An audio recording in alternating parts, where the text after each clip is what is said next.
नमस्कार दोस्तों, स्वागत है आप सभी को हमारे यूट्यूब चैनल पे। यदि अभी बिहार बोर्ड से कक्षा 12वीं की बोर्ड परीक्षा 2025 में शामिल होने वाले हैं तो आपके लिए वीडियो बहुत ही महत्वपूर्ण होगा, क्योंकि 6 फरवरी तथा 8 फरवरी के लिए हिंदी के हम कुछ महत्वपूर्ण सब्जेक्टिव क्वेश्चन 2 मार्क्स वाले बताने वाला हूँ इस वीडियो में, ठीक है। इसलिए पहले इस वीडियो को शुरू से अंत तक देखेंगे। ज़्यादा लंबा वीडियो नहीं होगा, लेकिन जितने भी प्रश्न बताऊँगा काफ़ी ही महत्वपूर्ण प्रश्न बताऊँगा, ठीक है। और इसका PDF लेने के लिए आपसे भी हमारे टेलीग्राम ग्रुप को ज्वाइन कर लेंगे, व्हाट्सएप चैनल को फॉलो कर लेंगे, क्योंकि यहीं दोनों पे आपको इसका PDF देखने को मिल जाएगा, ठीक है। यहाँ पर देखिए प्रश्न कह रहा है, हमें वाक शक्ति न होती तो क्या होता। तो हम जानते हैं कि अगर हमें वाक शक्ति न होती तो ये पूरी सृष्टि जो है ये गूंगी प्रतीत होती।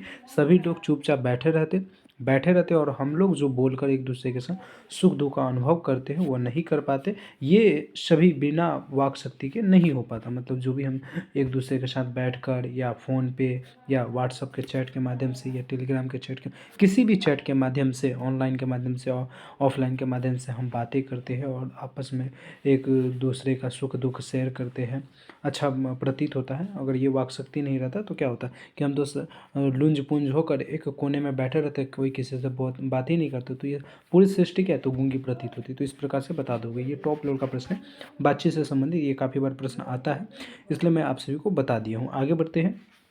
लेफ्टन साहब के जेब में क्या बरामद हुआ था। लेफ्टन साहब के जेब में क्या बरामद हुआ था, ये टॉप लेवल का प्रश्न, याद रखोगे। लेफ्टन साहब के जेब में 3-4 लिफाफे और एक डायरी बरामद हुआ था, ठीक है। ये 2 नंबर क्वेश्चन के लिए बहुत ही टॉप लेवल का प्रश्न है। बस इतना भी अगर आप आंसर लिख दोगे तो 2 मार्क्स मिल जाएगा 100%, ठीक है। और ऐसे ही प्रश्न आपके एग्जाम में रहता ही है, ठीक है। आगे बढ़ते हैं और यहाँ पर देखिए प्रश्न कह रहा है आप सभी से, मैं जो प्रश्न काफ़ी ही महत्वपूर्ण प्रश्न वैसे प्रश्न पढ़ा दो। जयप्रकाश नारायण कम्युनिस्ट पार्टी में क्यों नहीं शामिल हुए। जयप्रकाश नारायण जो है ये कम्युनिस्ट पार्टी में क्यों नहीं शामिल हुए थे। आंसर में लिखिएगा, जयप्रकाश नारायण अमेरिका से भारत आने पे कम्युनिस्ट पार्टी में स्वयं को शामिल नहीं किया। मतलब जयप्रकाश नारायण जो है ये अमेरिका गए थे शिक्षा ग्रहण करने के लिए, और शिक्षा ग्रहण करके जब वो अमेरिका से भारत वापस लौटे तो वो कम्युनिस्ट पार्टी में स्वयं को शामिल नहीं किया, क्योंकि लेनिन का सिद्धांत था। उन्होंने उनसे सीखा था कि जो देश गुलाम है और वहाँ के कम्युनिस्ट है और उनकी किसी भी कीमत पर वहाँ की आज़ादी से लड़ाई अलग नहीं रखनी चाहिए, यद्यपि उस लड़ाई के नेतृत्व पूंजीपतियों के हाथ में होना चाहिए। ये कभी भी स्वयं के आइसोलेट नहीं करना चाहिए, ठीक है। मतलब जयप्रकाश नारायण जो है ये अमेरिका गए थे और अमेरिका से शिक्षा ग्रहण किए थे, और शिक्षा ग्रहण करके उन्होंने मतलब लेनिन के सिद्धांत के माध्यम से यह जानकारी प्राप्त किया था, ज्ञान प्राप्त किया था कि जो देश गुलाम है, ठीक है, और वहाँ के जो कम्युनिस्ट है, ठीक है, उनकी किसी भी कीमत पर वहाँ की आज़ादी की लड़ाई के अलग नहीं रखना चाहिए, यद्यपि लड़ाई का नेतृत्व पूंजीपतियों के हाथ में होना चाहिए, ठीक है। यद्यपि लड़ाई का जो नेतृत्व है ये पूंजीपतियों के हाथ में होना चाहिए, कभी भी स्वयं को आइसोलेट नहीं करनी चाहिए। इसलिए जयप्रकाश नारायण जो है ये कम्युनिस्ट पार्टी में शामिल नहीं हुआ था, ठीक है। तो आप इस प्रकार से इस प्रश्न का आंसर लिख सकते हैं, ठीक है। देखिए आगे बढ़ते हैं और यहाँ पर आप सभी एक प्रश्न और देख लीजिए। जयप्रकाश किस प्रकार के नेतृत्व देना चाहते थे। जयप्रकाश नारायण जो ये किस प्रकार के नेतृत्व देना चाहते थे, तो लिखिएगा, जयप्रकाश नारायण युवाओं के हाथ में नेतृत्व देकर उनका मार्गदर्शन करना चाहते थे। युवाओं को ने उनके इस मार्गदर्शन विचार को नकार दिया और युवाओं के आग्रह पर उन्होंने इस शर्त पर नेतृत्व स्वीकार किया कि मैं सुनूंगा सबकी, पर फैसला मेरा होगा, ठीक है। मतलब जयप्रकाश नारायण जो थे ये किस प्रकार का नेतृत्व करना चाहते थे, तो वो इस प्रकार का नेतृत्व करना चाहते थे जिसमें युवा उनकी बातों को सुने, ठीक है, और वह मार्गदर्शन के रूप में मतलब चाहता था कि हम मार्गदर्शन करें, मतलब हम युवाओं को शिक्षा दें कि हम अपने देश के लिए कैसे बेहतर मजबूत बन सकते हैं, ठीक है। लेकिन युवा जो है वह जयप्रकाश नारायण के बातों को, मार्गदर्शन को नकार दिया था, ठीक है, स्वीकार नहीं किया था। और युवाओं के आग्रह पर ही उन्होंने क्या किया कि इस शर्त पर नेतृत्व को स्वीकार कर लिया कि मैं सुनूंगा सबकी, मतलब मैं आपके जो जितने भी स्टूडेंट या जो भी युवा बोलेंगे हम उनका सुनूंगा, लेकिन फैसला मेरा होगा, ठीक है। तो इस प्रकार से आप इस प्रश्न के बारे में लिख सकते हैं। आगे बढ़ते हैं और ये प्रश्न देख लीजिए, टॉप लेवल का प्रश्न आपके लिए हो सकता है कि क्या कह रहा है कि स्त्रियोचित गुण क्या है। तो स्त्रियोचित गुण मतलब स्त्रियों का गुण क्या हो सकता है, तो ममता, कोमलता, दया, करुणा और प्रेम के सभी नारियों में स्त्रियोचित गुण पाया जाता है। तो इस प्रकार से इसके बारे में आप लोगों को लिख देना है, ठीक है। कह रहा है कि नारी की पराधीनता कब से आरंभ हुई। नारी की पराधीनता जो है ये कब से आरंभ हुई, ये भी टॉप लेवल का प्रश्न देख लीजिए। तो नारी की पराधीनता जो है तब आरंभ हुई जब मानव जाति ने कृषि का आविष्कार किया। मतलब नारी की पराधीनता का आविष्कार कब हुआ, जब मानव जाति ने कृषि का आरंभ किया, ठीक है। पुरुष बाहर खेतों में काम करने लगा तथा स्त्री घरेलू कार्य करने लगी। यहाँ से पुरुष में स्त्री का जीवन कार्य 2 हिस्सों में बट गया और घर का जीवन सीमित एवं बाहर का जीवन जो होता है विस्तृत चला गया। तो इस प्रकार से नारी की पराधीनता अगर पूछे कब आरंभ हुआ, तो कृषि कार्य का आविष्कार होने से नारी का पराधीनता आरंभ हुई, ठीक है। और इससे क्या हो गया, पुरुष बाहर की कामों करने लगे, मतलब खेती उती, और महिलाएं जो है ये घर के घरेलू काम करने लगे। इससे क्या हुआ, महिलाओं का जो जीवन है यह सीमित रह गया और पुरुष का जो जीवन है यह असीमित हो गया, क्योंकि पुरुष हमेशा अभी भी देखते हो ना कि बाहर घूमना या कोई भी काम करना बाहर को महिला ही, पुरुष ही करेंगे। महिला का क्या है, चार दीवारी के अंदर रहना है और काम करना है, ठीक है। आगे बढ़ते हैं और यहाँ पर देखिए प्रश्न आपसे से पूछ रहा है, ये प्रश्न देख लीजिएगा, कहानी के आधार पर मालती के चरित्र के बारे में अपने शब्दों में स्पष्ट कीजिए। टॉप लोग का प्रश्न, ऐसे प्रश्न आपके एग्जाम में आता है। लिखिएगा, रोज कहानी के आधार पर मालती इस कहानी का मुख्य पात्र एवं नायिका है, ठीक है।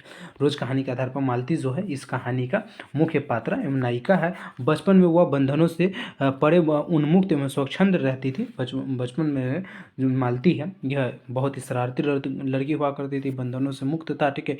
और स्वच्छंद मतलब एकदम स्वतंत्र रहता था, जो मन वह करना, क्योंकि घर की बेटी जो होता है ना, पापा की लाडली बेटी होती है, पता ही आप सभी को, ठीक है।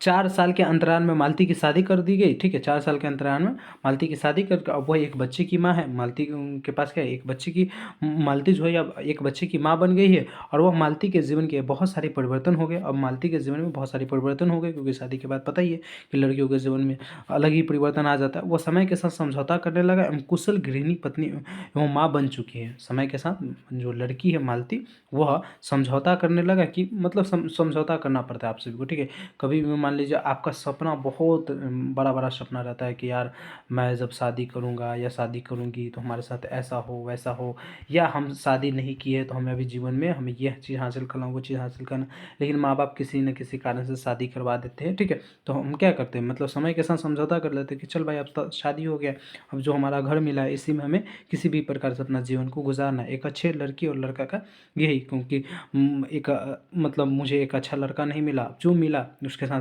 जीवन गुजारना, मुझे एक अच्छी लड़की नहीं मिले, जो मिला उसके साथ जीवन गुजारना। तो ये मतलब एक क्वालिटी होनी चाहिए, लड़की हो या लड़का, दोनों में, ठीक है। तो ये मालती जो है इसके अंदर ये क्वालिटी है। वह घर की गृहिणी, मतलब घर का गृहिणी बन गई और पत्नी का भी फर्ज निभा रही और माँ का भी फर्ज निभा रही, ठीक है। जिस प्रकार से आप इसके बारे में लिख सकते हो। आइए आगे बढ़ते हैं और यहाँ पे प्रश्न कह रहा है कि भगत सिंह ने अपनी फांसी के समय किस इच्छा को व्यक्त की थी, ठीक है। ये टॉप लेवल का प्रश्न, ये प्रश्न आपके एग्जाम में आ सकता है, ठीक है। याद रखिएगा, भगत सिंह ने यह विश्वास था कि उनके द्वारा दिए गए कार्य के कारण उन्हें मृत्युदंड मिलेगा। मतलब भगत सिंह को एकदम विश्वास था कि उन्होंने जो कार्य किया है उनके कार्य के कारण उसे मृत्युदंड मिलेगा। भगत सिंह को भी यह विश्वास था, ठीक है। भगत सिंह को इस बात का तनिक भी अफसोस नहीं था। भगत सिंह को मतलब मृत्युदंड मिलेगा, लेकिन भगत सिंह को इस बात का जरा सा भी अफसोस नहीं था कि यार मुझे मृत्युदंड मिलेगा, ठीक है। भगत सिंह की यह इच्छा थी कि वह आंदोलन अपने चरम सीमा पर पहुंचे। मतलब भगत सिंह का यह इच्छा था कि जो मैं आंदोलन कर वह चरम सीमा पर पहुंचे और हमें फांसी दे दी जाए। और हमें क्या है, फांसी दे दी जाए। भगत सिंह का यह भी कहना था कि जब देश के भाग्य का निर्माण हो रहा हो तो व्यक्ति के भाग्य का पुनः भुला देना चाहिए। और सबसे बड़ी बात इन्होंने कहा था, सही बात है, कि अगर देश की भाग्य का निर्माण हो रहा है, अगर आपके मर जाने से देश को, पूरे मुल्क को फायदा होगा तो आप मर जाइए, ठीक है। मतलब आप अपने भाग्य को, आप अपने जीवन स्तर को, सबको गंवा दीजिए देश के लिए, ठीक है। क्योंकि मुल्क से मोहब्बत सबसे पहले, ठीक है। आगे बढ़ते हैं प्यारे, और यहाँ पर प्रश्न कह रहा है, ये भी प्रश्न देख लीजिए, भगत सिंह के अनुसार देश को कैसे युवाओं की आवश्यकता है। कह रहे भगत सिंह के अनुसार देश को कैसे युवाओं की आवश्यकता है, तो लिखिएगा, भगत सिंह के अनुसार देश को पढ़े लिखे ऊर्जावान युवकों की आवश्यकता है। मतलब पढ़े लिखे युवा होनी चाहिए तथा ऊर्जावान होनी चाहिए, जो मतलब जिसमें फुर्ती हो किसी भी कार्य को करने के लिए। वे कहते हैं, मतलब भगत सिंह कहते हैं, युवकों को अपनी देश की समस्या को समाप्त करने के लिए हर मुसीबत का सामना करने की हिम्मत होनी चाहिए। मतलब अगर देश में कोई भी समस्या है तो जब भगत सिंह कहते हैं कि युवक के प्रति, मतलब युवा के प्रति इतना साहस होनी चाहिए, इतनी ताकत होनी चाहिए, इतनी ऊर्जा होनी चाहिए कि वो हर समस्या के सामना करने के लिए, हर मुसीबत से लड़े, ठीक है। हिम्मत होनी चाहिए और देश की भलाई के लिए अपने जीवन की भी कुर्बान करना पड़े तो कोई अफसोस नहीं होनी चाहिए। मतलब भगत सिंह कहते हैं कि अगर एक युवा को देश की भलाई के लिए अगर अपना जीवन भी कुर्बान करना पड़े तो उसे कोई अफसोस नहीं होना चाहिए, खुशी खुशी जीवन दे देनी चाहिए, जैसे भगत सिंह ने अपने जीवन को कुर्बान किया था, ठीक है। तो इस प्रकार से इस बारे प्रश्न का आंसर लिख सकते हैं। आगे बढ़ते हैं और अब मैं आपसे धांगर का क्या अर्थ होता है ये देख लीजिए। धांगर का अर्थ क्या होता है, तो लिखिएगा धांगर शब्द का अर्थ उराव भाषा में भाड़े का मजदूर होता है। धांगर का अर्थ जो है ये उराव भाषा में, धांगर शब्द का अर्थ जो है ये उराव भाषा में होता है भाड़े का मजदूर, ठीक है। और धांगर एक आदिवासी जाति, धांगर जो है ये एक आदिवासी जाति जिसे 18वीं शताब्दी के अंत में छोटा नागपुर पठार के चंपारण में लाया गया। 18वीं शताब्दी में के अंत में छोटा नागपुर पठार से, छोटा नागपुर पठार से क्या है तो चंपारण में लाया गया था। और धांगर जाति आदिवासी जातियों और ओराव, मुंडा और लोहार इत्यादि के वंशज है। और ये लोग अपने आप को आदिवासी मानने को तैयार नहीं है, ठीक है। हालांकि ये आदिवासी है, लेकिन ये लोग धांगर जाति हो गया या आदिवासी जाति हो गया या ओराव हो गया मुंडा हो गया, ये अपने आप को आदिवासी मानने को तैयार नहीं। तो इस प्रकार से आपसे धांगर के अर्थ के बारे में लिख सकते हैं। पुंडलिक जी कौन थे ये भी देख लीजिए, टॉप लेवल का प्रश्न। देखिएगा पुंडलिक जी भितिहारवा आश्रम विद्यालय के शिक्षक है। पुंडलिक जो है ये भितिहारवा आश्रम के विद्यालय के शिक्षक है। और गांधी जी ने उन्हें बेलगांव से बुलाया था। गांधी जी जो है उन्हें बेलगांव से बुलाया था। वे चंपारण में बच्चों को पढ़ाने के लिए, वहाँ के लोगों को मन से अंग्रेजी का भय दूर करने के लिए आए थे। मतलब पुंडलिक जी जो है ये चंपा कर रहा है कि वे चंपारण में बच्चों को पढ़ाने के लिए और वहाँ के लोगों के मन से अंग्रेज़ों का भय दूर करने के लिए आए थे। कौन पुंडलिक जी, वे यहाँ पर लगभग 1 साल है। पुंडलिक जी बड़े ही निडर व्यक्ति थे और गांधी जी के आदर्शों को सच्चे दिल से मानते थे, ठीक है। गांधी जी के कहने पर यह क्या है तो भितिहारवा आश्रम से कहाँ आए थे पुंडलिक जी, भितिहारवा आश्रम विद्यालय के शिक्षक थे, जिन्होंने गांधी जी के कहने पर बेलगांव से बुलाया गया था चंपारण, ठीक है। और चंपारण आकर ये बच्चों को मतलब अंग्रेज़ों के भय को दूर करना सिखा रहे थे, तथा मतलब जो शिक्षा दे सके उन्होंने पुंडलिक जी ने वहाँ पर दिया। और वह पुंडलिक जी जो थे या गांधी जी के आदर्श वादी थे, और उनके मतलब गांधी जी के जो भी कहते थे उनका फॉलो करना और उस प्रकार से बच्चों को शिक्षा देना उनका काम था, ठीक है। गांधी जी झोपड़ी कहाँ बनाई थी, तो याद रखिए गांधी जी मठ के निकट एक महुए के पेड़ के नीचे अपनी झोपड़ी बनाई थी, ठीक है। तो ये याद रखोगे। चलिए और भी देख लेते हैं कोई प्रश्न जो टॉप लेवल का प्रश्न है। बिस्नी कौन है, इनकी क्या प्रतीक्षा है, तो आंसर में आप लिख लीजिए बिस्नी मानक की माँ है, वह निम्न मध्यवर्गीय परिवार की महिला है। बिस्नी जो है ये मानक की माँ है और वह निम्न मध्यवर्गीय परिवार की महिला है। बिस्नी को अपनी सिपाही पुत्र मानक की प्रतीक्षा है। बिस्नी को क्या है तो अपनी सिपाही पुत्र जो मानक है, जो लड़ने के लिए उसका प्रतीक्षा है, मतलब इंतजार कर रहा है। कौन तो बिस्नी। और कह रहा है कि क्योंकि मानक युद्ध लड़ने के लिए गए, क्योंकि मानक जो ये युद्ध लड़ने के लिए गया है। और विष्णु को हमेशा इस बात की चिंता रहती है कि उसका पुत्र मानक किस हालात में होंगे। मतलब बिस्नी जो है, अब पता ही है कि माँ को अपने बेटे के लिए कितना ज़्यादा दर्द होता है, प्यार होता है। तो मतलब बिस्नी हमेशा ये उसका चिंता सताया रहता है कि हमारा जो मानक बेटा है वह कैसे देश के युद्ध लड़ रहा है, तो वहाँ पे वो कैसे रह रहा है, उसके हालात क्या है, तो इसलिए कोई चिंता उनको होता था, ठीक है। तो बिस्नी के बारे में आप सभी इस प्रकार से लिख सकते हैं। आइए 1-2 प्रश्न और देख लेते हैं, ठीक है। देखते हैं कौन क्या जूठन शीर्षक था। डायरी क्या है, डायरी क्या है देख लीजिएगा, ये टॉप लेवल का प्रश्न है, ठीक है। तो लिखिएगा डायरी किसी साहित्यकार या व्यक्ति द्वारा लिखित महत्वपूर्ण दैनिक अनुभवों का ब्यौरा है जिसे वह बड़ी सच्चाई के साथ लिखता है। डायरी के लेखक निजी जीवन के में होने वाली घटनाओं के बारे में पता चलता है। डायरी के लेखक को अपनी आलोचना भी करनी पड़ सकती है, ठीक है। तो बिल्कुल डायरी के बारे में से डायरी क्यों लिखना ज़रूरी, ये भी प्रश्न मैं आप सभी को पढ़ाया था। दूसरे एक मैं सब्जेक्टिव का वीडियो दिया था, उसमें पढ़ाया था। त्रिक्ष में कहानी किस कहानी का प्रतीक है, त्रिक्ष क्या है, कहानी में किसका प्रतीक थे।